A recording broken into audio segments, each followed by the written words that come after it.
Inilah peluang bersejarah.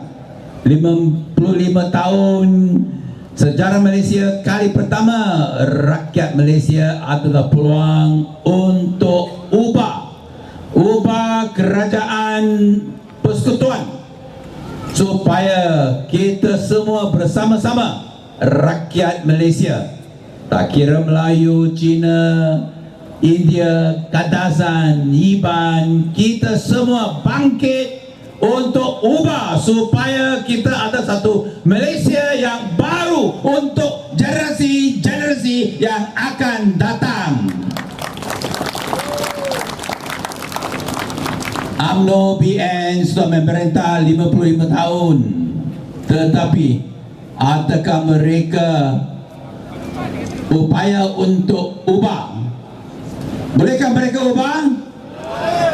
Datuk Seri Najib sudah menjadi Perdana Menteri 3 tahun 8 bulan. Adakah beliau membawa perubahan di tanah air kita? Dia kata mau membentras rasuah. Adakah rasuah dibentras di Malaysia?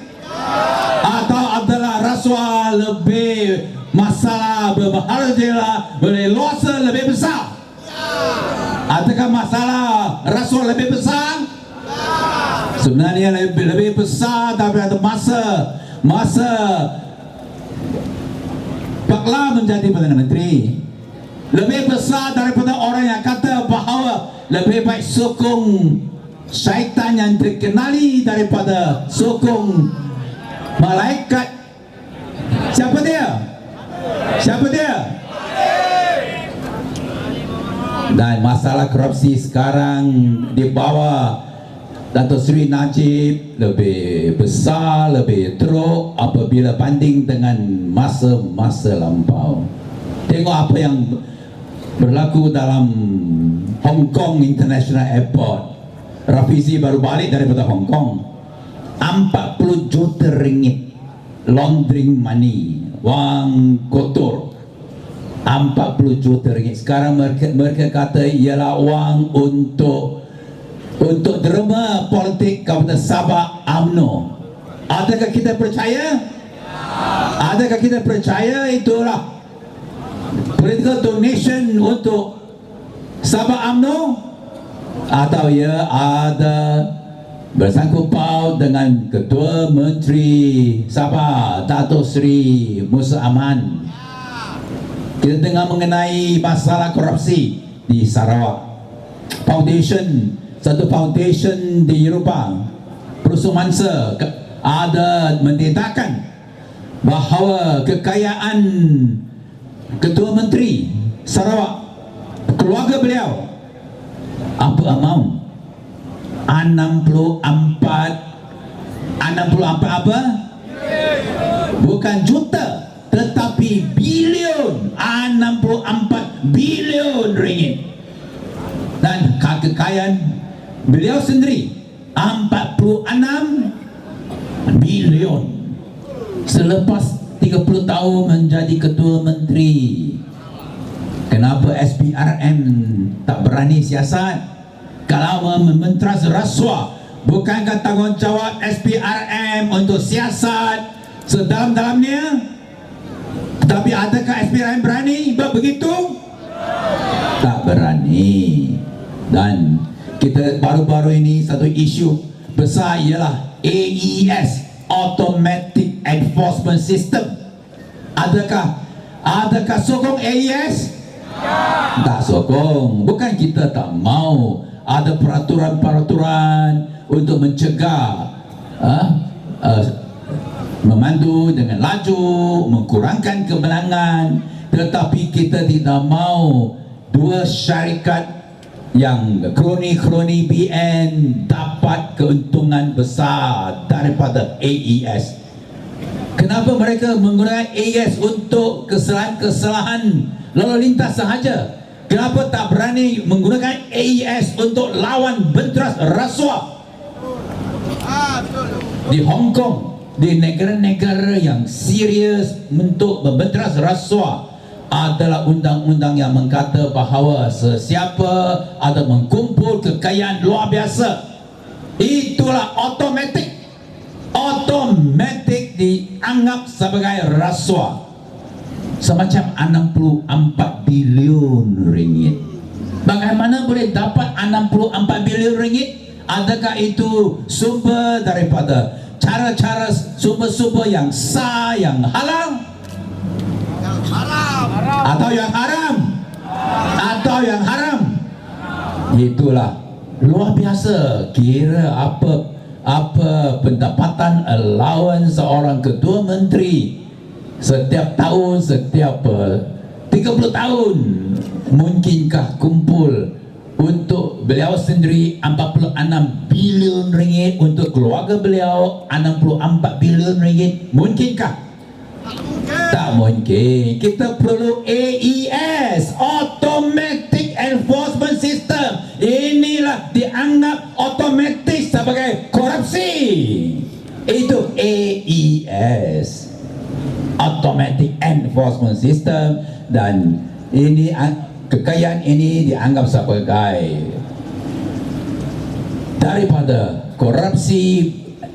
Mereka yang terlibat tangkap, heret ke mahkamah dan dipenjarakan. Selain daripada mereka boleh menunjukkan dalam mahkamah bahawa inilah daripada sumber yang halal, yang sah. Itulah masalah korupsi, penyelewengan lebih serius. Bagaimana kita boleh membentras rasuah ini? Satu cara saja ialah PRU 13.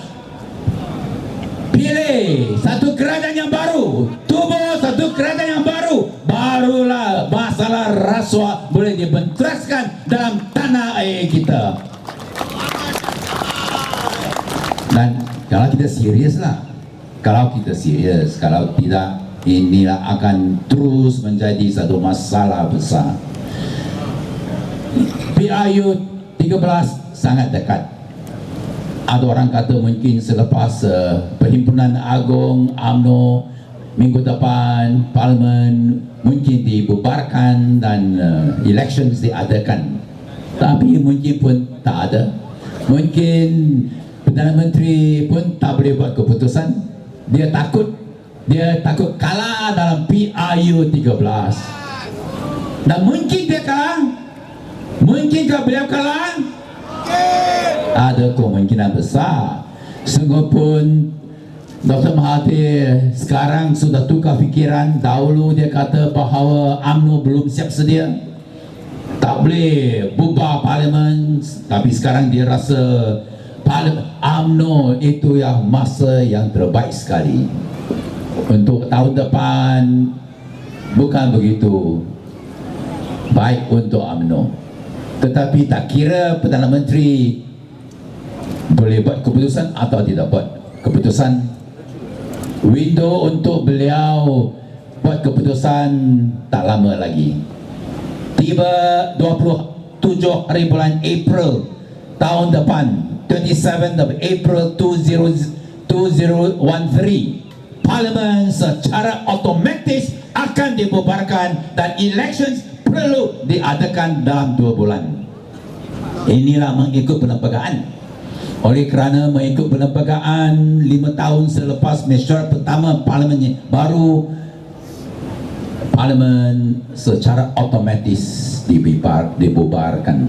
Tetapi saya tak percaya bahawa Dato' Seri Najib akan tunggu sehingga 27 hari bulan April. Ini sangat malulah. Yang menunjukkan dia indecisive, dia tak boleh buat keputusan. Dan mungkin elections bulan Februari atau bulan March. Tetapi tak kira bila-bila elections diadakan, Pakatan Rakyat, semua yang menyokong Pakatan Rakyat, kita perlu bersatu padu, kerja kuat supaya dalam PRU 13 kita boleh menang dalam PRU 13. Dan sangat jelas bahawa UMNO BN sangat takut. sangat takut bahawa election ini mereka boleh kalah. Dan sebab itu mereka menggunakan segala taktik kotor supaya mereka boleh menang. Baru-baru ini tengok minggu ini mereka propaganda mereka, apa mereka kata? Bahawa kalau Pakatan Rakyat menang, DAP akan mengkuasai kerajaan. Adakah ini benar? Adakah ini benar? Tak mungkin. Mereka kata kalau Pakatan Rakyat menang, orang Melayu, kalau UMNO kalah, hak orang Melayu akan dipinggirkan. Orang Melayu akan menghilangkan hak mereka. Adakah ini benar? Tak mungkin. Ini pun tak mungkin. Oleh kerana kalau UMNO dikalahkan, menggantikan UMNO, menggantikan Barisan Nasional ialah Pakatan Rakyat terdiri daripada PKR, PAS dan DAP. Semua kaum, semua agama, semua negeri yang adalah diwakili. Kita satu parti untuk semua Malaysia, tak kira apa kaum, agama dan wilayah. Tak mungkin. Dan mereka adalah buat tumahan bahawa kalau Pakatan Rakyat menang, agama Islam akan diketepikan. Adakah mungkin? Adakah kemungkinan bahawa Malaysia akan menjadi Kristian Malaysia? Mungkinkah? Tak mungkin. Dan mereka kata bahawa kalau Pakatan Rakyat menang, kedudukan Raja-Raja Melayu akan dimansurkan, bahawa Malaysia akan menjadi republik. Adakah ini benar? Tak mungkin. Semua ini pembohongan, semua ini fitnah dan dusta. Ini kepada orang Melayu, tapi kepada orang Cina, apa MCA kata? Bahawa kalau Pakatan Rakyat menang, habislah hak-hak orang Cina oleh kerana DAP akan menjadi boneka kepada PAS, kepada Dato' Seri Anwar, bahawa dalam Pakatan Rakyat orang bukan Melayu, mereka tidak ada dapat tempat yang sewajarnya. Adakah ini benar? Ini semua bohong. Kalau Pakatan Rakyat menang mengikut pemimpin-pemimpin UMNO, orang Melayu, agama Islam akan dipinggirkan, dan mengikut orang MCA, orang Cina, orang bukan Melayu, hak mereka akan ditepikan. Siapa akan untung? Semua hilang hak mereka. Ini bodoh, bukan? Orang bodoh baru boleh bercakap begitu. Tetapi pemimpin-pemimpin UMNO dan MCA dan Barisan Nasional, mereka bukan orang bodoh. Mereka sangat pandai.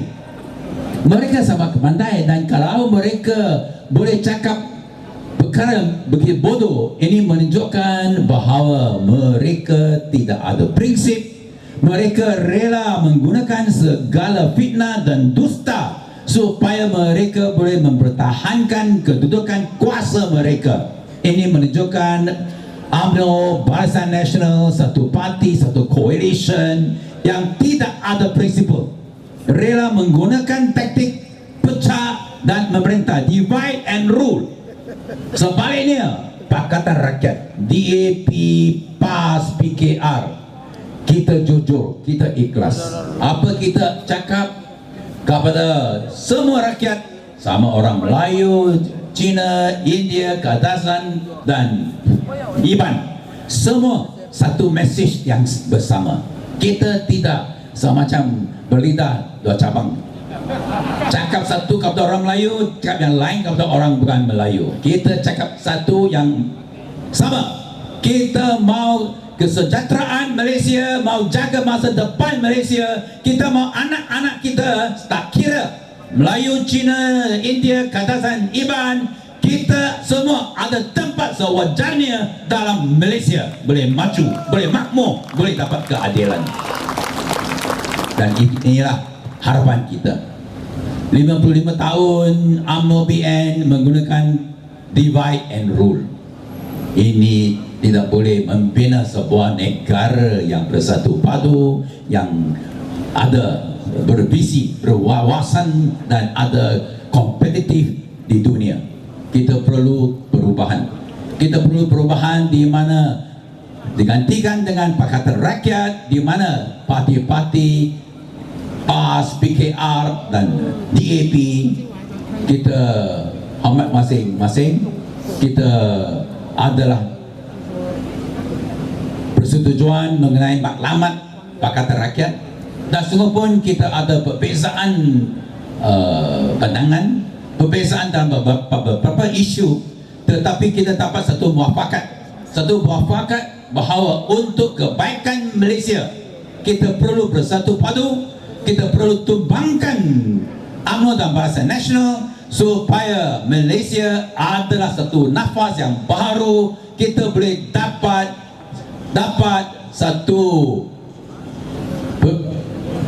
permulaan yang baru, dan itulah kita harap bahawa dalam election yang akan datang kita diberi peluang untuk menggantikan UMNO dan BN. Bolehkah? Inilah saya harap, ini mustahak. Kalau tidak tak mungkin Malaysia boleh berdepan in the cutting edge of the world to compete with the rest of the world. Apabila Malaysia mencapai kemerdekaan tahun 57, kita antara negara yang membangun most developed di Asia selepas Jepun. Kenapa sekarang kita begitu mundur? Kita mundur sehingga kita kalah kepada negara-negara yang lain, sama macam Singapura, South Korea, Korea Selatan, Taiwan, Hong Kong. Dan kalau kita tidak berwaspada, kita akan lebih mundur. Baru-baru ini kita dapat laporan mengenai National Education Blueprint pendidikan nasional, di mana kata bahawa adalah hasrat kerajaan mau menjadikan sistem pendidikan yang terbaik sekali di dunia, among the best education system in the world. Tetapi dalam tahun 1995, apabila Dato' Seri Najib menjadi Menteri Pendidikan, dan masa itu dia kemukakan rang undang-undang pendidikan di Parlimen, dia isytiharkan antara tujuan Akta Pendidikan Baharu 1996 ialah bahawa Malaysia boleh ada satu sistem pendidikan yang terbaik sekali di dunia. Itu 1995 Disember 18, tak boleh ingat lagi, 18 hari bulan Disember 1995. Tujuan ialah supaya Malaysia mendatangkan satu sistem pendidikan yang terbaik sekali di dunia. Tapi adakah ini dicapai? Adakah ini dicapai? Tidak. Baca blueprint, National Education Blueprint, kita tengok kita sudah kalah kepada negara-negara yang lain, di mana sama ada dalam pencapaian maths, sains, dan dua-dua mata pelajarannya sangat penting kalau kita mau berjaya untuk kompetitif bersaing dengan dunia. Kita sangat mundur. Kita below the international average. Sekarang below the international average selepas Akta Pendidikan 1996. Oleh kerana dia ini semua pun diluluskan oleh Parlimen tahun 1995, dia digazetkan di tahun 1996 dan dinamakan Akta Pendidikan 1996. Selepas 16 tahun kita lihat inilah kegagalan sistem Akta Pendidikan Malaysia. Adakah National Education Blueprint yang diumumkan baru-baru ini boleh memastikan Malaysia ada satu sistem pelajaran yang terbaik di dunia? Semua pun Timbalan Perdana Menteri Tan Sri Muhyiddin baru-baru ini apa dia kata? Dia kata bahawa Malaysia adalah sistem education, sistem pendidikan yang lebih baik daripada negara-negara barat khasnya United Kingdom, Germany, France, United States. Adakah ini benar? Ini mereka pun tak percaya.